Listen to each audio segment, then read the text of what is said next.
టాలీవుడ్ చరిత్రలో first week గాను all time highest కలెక్షన్లను సొంతం చేసుకున్న సినిమాల పరంగా మనశంకర వరప్రసాద్ గారు సినిమా కూడా అద్భుతమైన జోరును చూపించి మాస్ రచ్చ చేసింది. కాగా సినిమా తొలి వారం కంప్లీట్ అయిన తర్వాత ఏకంగా 114.51 కోట్ల రేంజ్ లో షేర్ మార్కును సొంతం చేసుకోగా రీజనల్ మూవీస్ పరంగా ఆల్ టైమ్ రికార్డు కలెక్షన్లతో ఊచకోత కోసింది. ఓవరాల్ గా ఫస్ట్ వీక్ గాను టాలీవుడ్ చరిత్రలో హైయెస్ట్ కలెక్షన్లు అందుకున్న సినిమాల పరంగా ఆర్ఆర్ఆర్ మూవీ ఇప్పటికీ ఎవ్వరికీ అందనంత ఎత్తులో 187.65 కోట్ల రేంజ్ లో షేర్ మార్కును అందుకోగా పుష్ప 2 సినిమా 161.90 కోట్ల షేర్ అందుకుంది. కల్కి మూవీ 135.32 కోట్ల షేర్ ను, సలార్ మూవీ 128.54 కోట్ల షేర్ ను, దేవర మూవీ 122.45 కోట్ల షేర్ ను, బాహుబలి 2 117.92 కోట్ల షేర్ అందుకొని మొదటి 6 ప్లేస్ లలో నిలవగా 7వ ప్లేస్ లో ఇప్పుడు మనశంకర వరప్రసాద్ గారు 114.51 కోట్ల షేర్ అందుకుంది. ఇక 8వ ప్లేస్ లో ఓజీ 112.26 కోట్ల షేర్ ను, తర్వాత సంక్రాంతికి వస్తున్నాం 89.55 కోట్ల షేర్ ను, అలవైకుంఠపురంలో 88.25 కోట్ల షేర్ మార్కును అందుకోగా సరిలేరు నీకెవరు 84.82 కోట్ల షేర్ ను, సైరా నరసింహారెడ్డి 84.49 కోట్ల షేర్ అందుకొని మిగిలిన ప్లేస్లలో నిలిచాయి.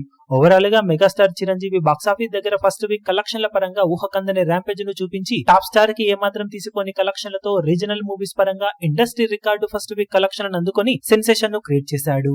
ఈ వీడియో మీకు నచ్చినట్లయితే లైక్ చేయండి, షేర్ చేయండి, ఛానల్ ను సబ్స్క్రైబ్ చేయడం మాత్రం మరవకండి. ఏ చిన్న అప్డేట్ ను మిస్ అవ్వకూడదు అనుకుంటే బెల్ ఐకాన్ ను ప్రెస్ చేయండి.